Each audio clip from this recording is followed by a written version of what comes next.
warahmatullahi wabarakatuh. Perkenalkan, nama saya Emin Nursyamsi dari kelas PTIKB 2018. Nah, kali ini saya akan membuat presentasi tentang 3 materi terakhir dari mata kuliah pemrograman web. Nah, untuk kali ini saya akan menjelaskan materi membuat link internal dan eksternal serta membuat dokumen yang berisikan tabel. Yang pertama, di sini saya akan menjelaskan tentang yaitu hyperlink ke halaman web lain. Nah, pada berdasarkan subjudul ini, untuk membuat link ke dokumen lain yang ada di website orang lain, yang ada di internet. Di sini kita menggunakan absolute hyperlink. Dengan menggunakan absolute hyperlink, nantinya kita akan membuat link yang diarahkan pada dokumen HTML lain yang berada pada server lain berdasarkan lokasi dengan server yang kita gunakan. Sendiri bisa kita lihat pada tampilan seperti di atas. Kurang lebih seperti inilah output yang telah kita buat tadi. Yang kedua yaitu membuka jendela baru, di mana praktikum ini kita menggunakan tag pada baris ke-8 dan berfungsi untuk mengarahkan kita ke jendela baru sesuai dengan link yang kita pilih pada script di atas sendiri, maka akan tampil seperti tampilan di atas, kurang lebih seperti itu. Nah, kita bisa diarahkan ke link yang telah kita pilih. Selanjutnya yaitu menentukan warna hyperlink. Nah, pada script di atas, untuk mengubah hyperlink kita menggunakan script pada baris ke-5 dengan warna alignnya yaitu green dan fill-nya yaitu green. Maka outputnya akan muncul seperti tampilan di atas, yaitu garis pada tabel, di mana pada praktikum ini kita membuat garis dengan menggunakan warna pada tabel. Pada baris ke-6 berfungsi untuk membuat satu border pada tabel. Selanjutnya pada baris ke-7 di situ kita menggunakan script yang berfungsi untuk mendefinisikan suatu sel-sel atau baris yang ada pada isi tabel tersebut. Hasil outputnya bisa kita lihat seperti tampilan di atas, kurang lebih seperti itu.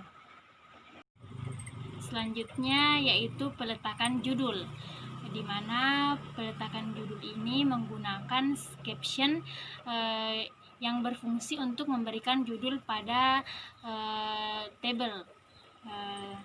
Nah, itu dijelaskan pada baris ke-7.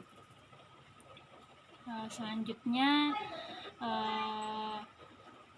untuk baris ke-8 yaitu berfungsi untuk mendefinisikan nama dan NIM, di mana nama dan NIM ini berada pada baris pertama pada tabel, yang berfungsi untuk mendefinisikan sebuah data.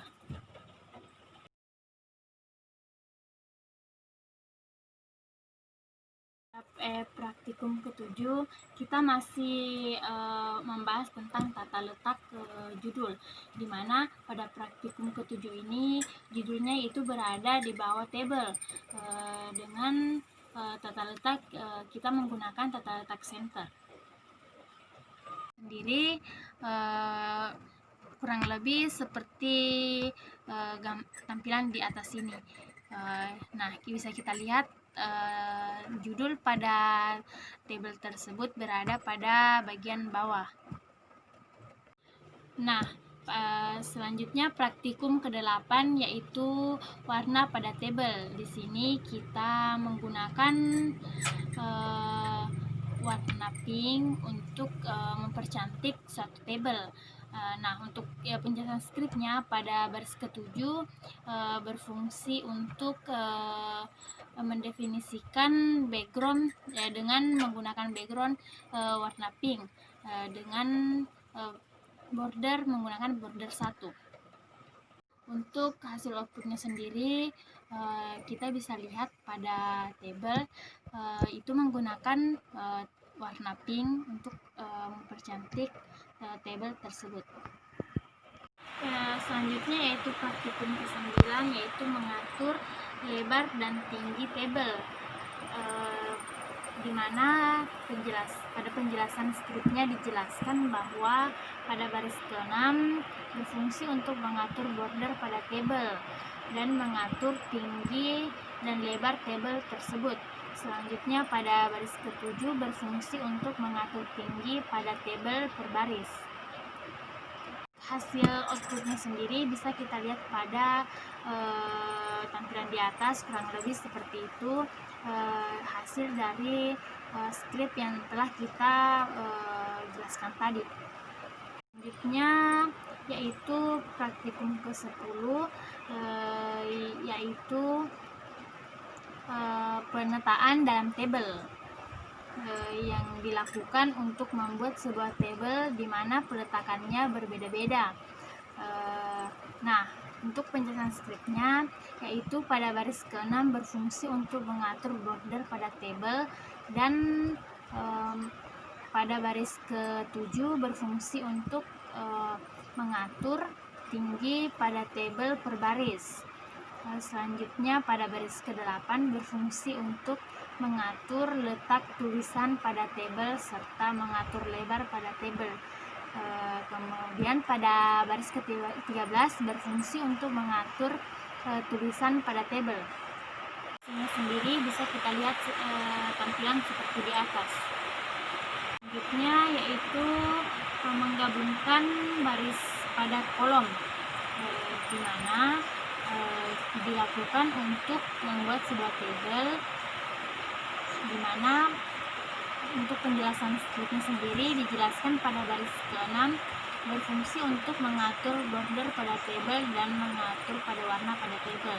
Selanjutnya pada baris ke-8 berfungsi untuk memperlebar atau menggabungkan beberapa kolom menjadi satu sehingga satu unit kolom ini menjadi lebih lebar. Selanjutnya pada baris ke-9 berfungsi untuk menggabungkan beberapa kotak ke samping. Nah, untuk hasilnya sendiri, hasil outputnya bisa kita lihat pada tampilan di atas.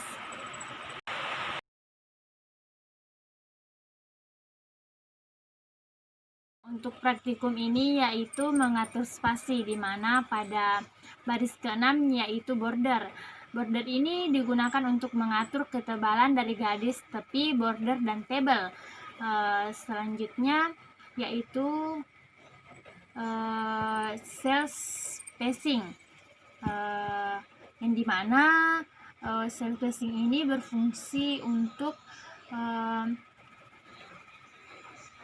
mengatur jarak antara garis tepi, bagian dalam dan bagian luar. Nah, untuk materi yang pertama ini mungkin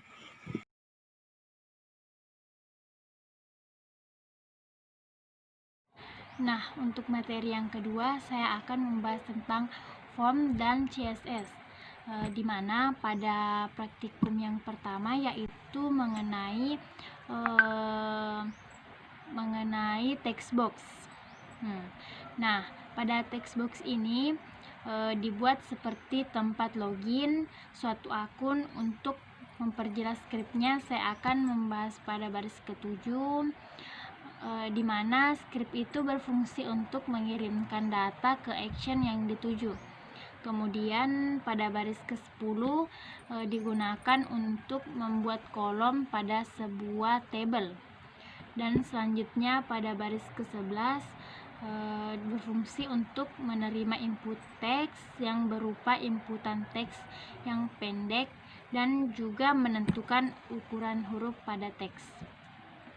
Nah, untuk output HTML-nya kurang lebih seperti ini. Kita memasukkan user dan juga memasukkan password untuk login ke suatu akun tersebut. Yang kedua yaitu submit and reset. Pada praktikum ini kita membuat form untuk mengisi data mahasiswa, di mana pada form ini kita bisa memilih untuk menyimpan data atau mereset data tersebut dan mengulang lagi pengisian data. Nah, untuk penjelasan skripnya, pada baris ke-6 berfungsi untuk mengirimkan data ke action yang dituju. Dan selanjutnya baris ke-8 digunakan untuk membuat kolom pada sebuah tabel. Selanjutnya pada baris ke-10 berfungsi untuk menerima inputan teks berupa inputan teks yang pendek dan juga menentukan ukuran huruf pada teks. Dan yang terakhir yaitu pada baris ke-17 berfungsi untuk memproses data inputan dan juga form yang berupa tombol atau button. Dan untuk outputnya akan tampil seperti ini.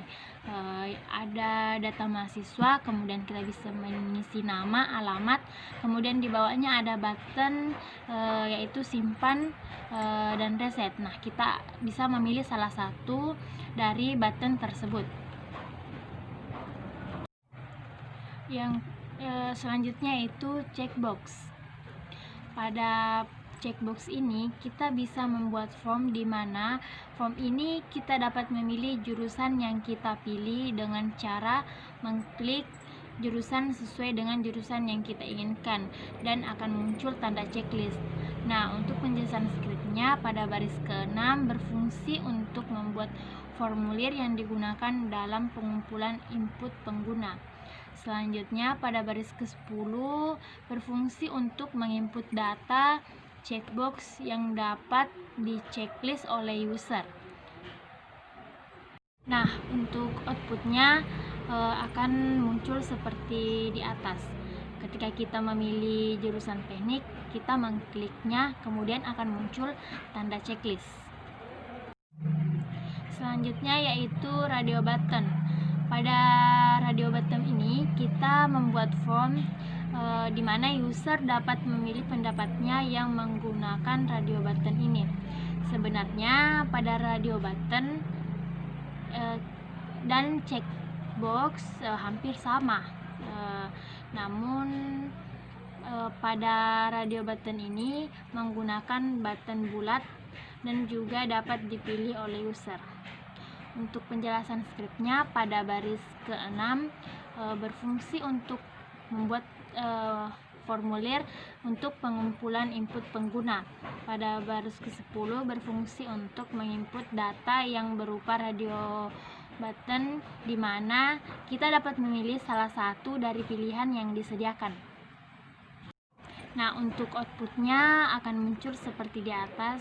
Kita bisa memilih ya dan mengkliknya, maka akan muncul button bulat seperti gambar di atas. Selanjutnya yaitu daftar drop down. Daftar drop down ini kita membuat form. Kita dapat memilih opsi yang telah disediakan. Nah, untuk penjelasan skripnya pada baris ke-6 berfungsi untuk membuat formulir yang digunakan dalam kumpulan data pengguna. Dan baris ke-8 berfungsi untuk membuat inputan yang berupa list drop down. Pada baris ke-9 berfungsi untuk mendefinisikan opsi yang dipilih. Untuk outputnya seperti tampilan di atas, kita dapat memilih fakultas yang kita inginkan dengan cara seperti ini. Nah, selanjutnya yaitu text area. Pada text area ini kita membuat form, di mana pada form ini kita bisa memberikan komentar. Nah, untuk penjelasan skripnya Nah, skripnya itu seperti di atas. Nah, pada baris ke-8 berfungsi untuk memberikan komentar pada sebuah dialog atau kotak kecil. Untuk outputnya akan muncul seperti tampilan di atas, ada komentar.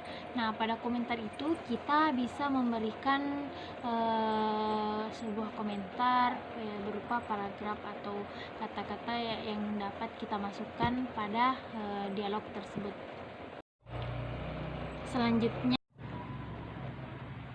Selanjutnya yaitu CSS sederhana, di mana pada CSS sederhana ini kita membuat satu nama universitas yang diatur sedemikian rupa menggunakan berbagai tag. Nah, untuk penjelasan skripnya pada baris keempat berfungsi sebagai atribut untuk elemen styling pada HTML. Selanjutnya pada baris ke-7 berfungsi untuk mengubah font pada teks, dan baris ke-8 berfungsi untuk memberi warna pada teks. Selanjutnya pada baris ke-9 berfungsi untuk mengatur perataan teks yang dimana kita menggunakan rata tengah atau center. Selanjutnya pada baris ke-10 berfungsi untuk mengatur ukuran font. Nah, untuk outputnya maka akan muncul nama universitas yang diatur dengan berbagai teks seperti yang telah kita tampilkan pada skrip tadi. Nah, maka hasilnya seperti tampilan di atas. Selanjutnya yaitu selektor HTML. Pada selektor HTML ini yang digunakan pada CSS agar elemen tersebut dapat dimanipulasi atau menambahkan gaya pada CSS. Selektor ini dapat berupa teks HTML itu sendiri atau berupa nilai dari atribut kelas atau ID pada tag HTML. Nah, untuk penjelasan skripnya pada baris ketiga berfungsi untuk menentukan tipe media atau main type atau bahasa yang digunakan untuk style tersebut, dimana pada style ini terletak pada head. Nah, baris kelima berfungsi untuk mengatur ukuran font dan jenis font yang digunakan. Nah, untuk outputnya sendiri maka akan muncul seperti tampilan di atas. Selanjutnya yaitu selektor kelas, di mana pada selektor kelas ini digunakan untuk memilih elemen HTML atau kelas atribut tertentu. Nah, untuk memilih elemen dengan kelas tertentu kita dapat menulis karakter titik diikuti dengan nama kelas tersebut. Untuk penjelasan skripnya pada baris keempat berfungsi untuk menentukan tipe media atau bahasa yang digunakan untuk style tersebut, di mana pada style ini terletak pada bagian head. Selanjutnya baris kelima berfungsi untuk mengatur jenis font, ukuran font, dan warna font pada teks, di mana pada awal skrip terdapat head yang merupakan selektor kelas. Pada baris ke-9 berfungsi untuk mendefinisikan input dari selektor kelas tersebut. Nah, untuk outputnya maka akan muncul seperti tampilan di atas. Selanjutnya yaitu selektor ID.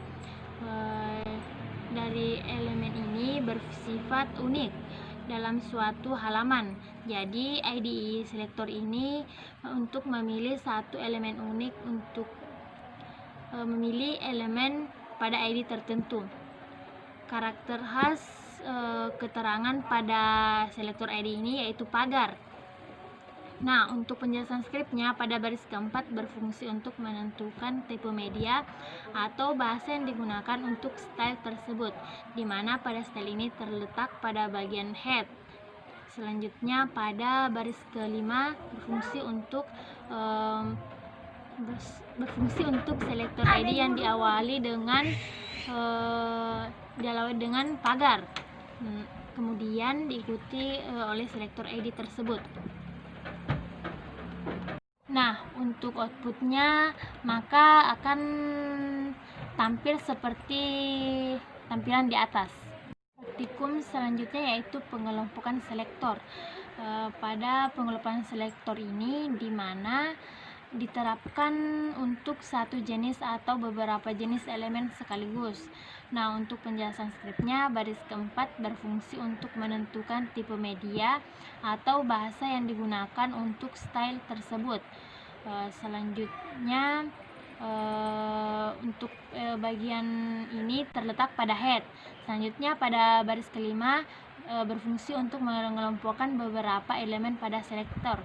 Pada baris keenam berfungsi untuk mengatur jenis font pada teks. Kemudian selanjutnya pada baris ketujuh berfungsi untuk mengatur warna font pada teks, dan baris ke-8 berfungsi untuk mengatur warna background pada teks. Yang terakhir yaitu baris ke-10, 11, dan 12 yang berfungsi untuk mengatur ukuran font pada masing-masing jenis elemen. Nah, untuk outputnya maka akan muncul seperti tampilan di atas. Itu CSS lanjutan, dimana pada CSS lanjutan ini kita membuat file CSS dan juga file HTML, dimana yang pertama itu style dalam tag tunggal HTML, biasanya disebut inline CSS, digunakan untuk tag HTML tertentu. Atribut style digunakan untuk style HTML tertentu. Yang kedua yaitu style untuk satu dokumen HTML, di mana biasanya disebut internal CSS, diletakkan pada bagian head. Pada halaman, kelas dan ID bisa digunakan merujuk untuk kelas CSS, maka akan aktif pada halaman tersebut. Yang kedua yaitu style untuk satu dokumen HTML, di mana biasanya disebut internal CSS, diletakkan pada bagian head. Pada halaman, kelas dan ID bisa digunakan merujuk untuk kelas CSS, maka akan aktif pada halaman tersebut. Yang kedua yaitu CSS background image. Di sini kita juga dapat menggunakan warna sebagai latar belakang website. Dengan cara ini menggunakan properti background image pada CSS. Kemudian yang terakhir, style dalam file eksternal atau disebut dengan external CSS. Salah satu cara yang paling nyaman untuk menambahkan CSS ke website dengan menghubungkan ke file CSS eksternal. Dengan cara tersebut, perubahan apapun akan dibuat pada file CSS akan tampil pada website secara keseluruhan. Background image repeat, ketika menentukan suatu gambar untuk dijadikan background, maka gambar tersebut akan mengulang atau menjadi banyak. Hal tersebut karena untuk menutupi seluruh tampilan halaman browser komputer. Properti background repeat kita dapat mengulang pada background gambar tersebut.